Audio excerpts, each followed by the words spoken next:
Kasih karunia dan damai sejahtera dari Allah Bapa kita dan dari anaknya Tuhan Yesus Kristus menyertai kamu sekalian. Amin. Saudara-saudara yang dikasihi oleh Tuhan kita Yesus Kristus, firman Tuhan yang menyapa kita pada hari ini tertulis dalam Yeremia 49 ayat yang ke-11.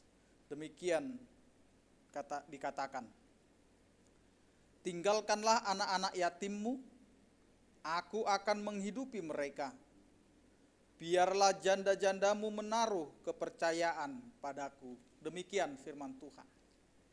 Saudara-saudaraku yang dikasihi oleh Tuhan kita Yesus Kristus, di dalam kehidupan kita di tengah-tengah dunia ini, ketika kita sudah merasakan anugerah Tuhan itu berlipat ganda dan melimpah dalam kehidupan kita, dan kita sudah merasa cukup atas semua yang diberikan oleh Allah dalam kehidupan kita, akhirnya banyak yang muncul sikap yang tidak diinginkan oleh Tuhan. Terkadang ketika kita diberikan anugerah, talenta teristimewa dari orang lain, kita menganggap bahwa kitalah yang paling bisa, yang paling hebat, dan yang paling memiliki kelebihan dari orang lain. Sehingga muncullah sikap kesombongan, sikap keangkuhan, sikap kecongkakan yang membuat kita merasa bahwa kita adalah orang yang paling penting dan berpengaruh. Sehingga ketika kita memiliki anugerah yang diberikan oleh Allah, kesombongan itu muncul dan menganggap bahwa tanpa kita, tanpa kehadiran kita, setiap sesuatu itu tidak akan dapat terjadi. Itulah yang membuat kesombongan kita menghancurkan apa yang tadinya baik diberikan oleh Allah. Demikian juga yang terjadi dalam nats ini, di mana bangsa Edom merasa bahwa dia sudah menjadi bangsa yang memiliki pertahanan yang kokoh, yang sudah memiliki kubu pertahanan yang pasti tidak akan pernah dapat dikalahkan.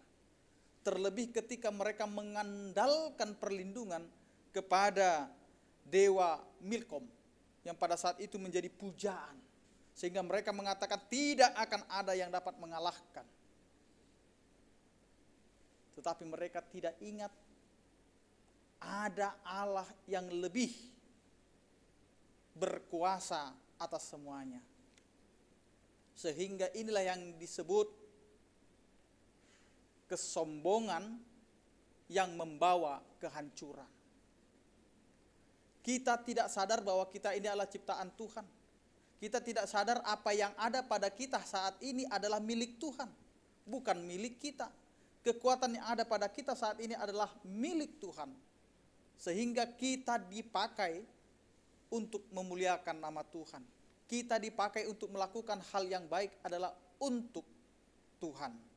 Karena itu sebagai orang percaya kita harus menyadari bahwa keselamatan kita, bahwa kehidupan kita itu kita terima yang bersumber dari Allah itu sendiri, yang bersumber dari Tuhan itu sendiri. Sehingga kita ini tidak akan bisa berbuat apa-apa. Sehingga Allah dalam nats ini mengatakan, tinggalkan anak yatimmu, aku akan menghidupi mereka.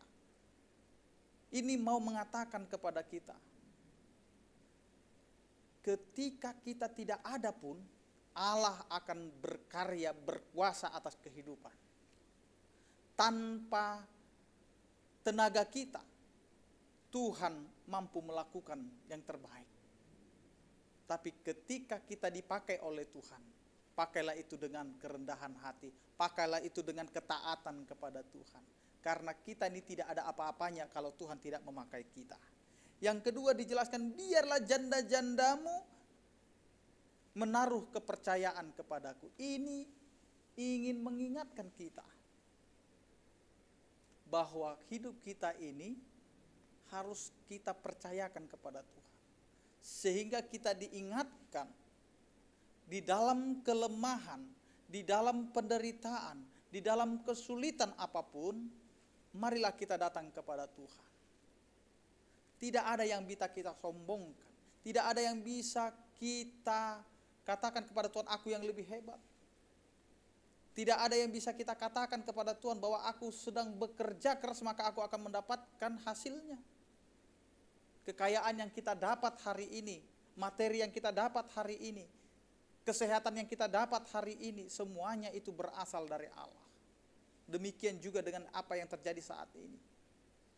Ketika semua manusia berpikir tentang teknologi yang canggih, tetapi ketika Tuhan mengizinkan kita untuk menderita akibat pandemi COVID-19, kita hendak diingatkan bahwa kita ini adalah manusia yang rentan, yang tidak bisa menyombongkan diri, karena Allah sendiri yang memiliki kuasa atas kehidupan kita.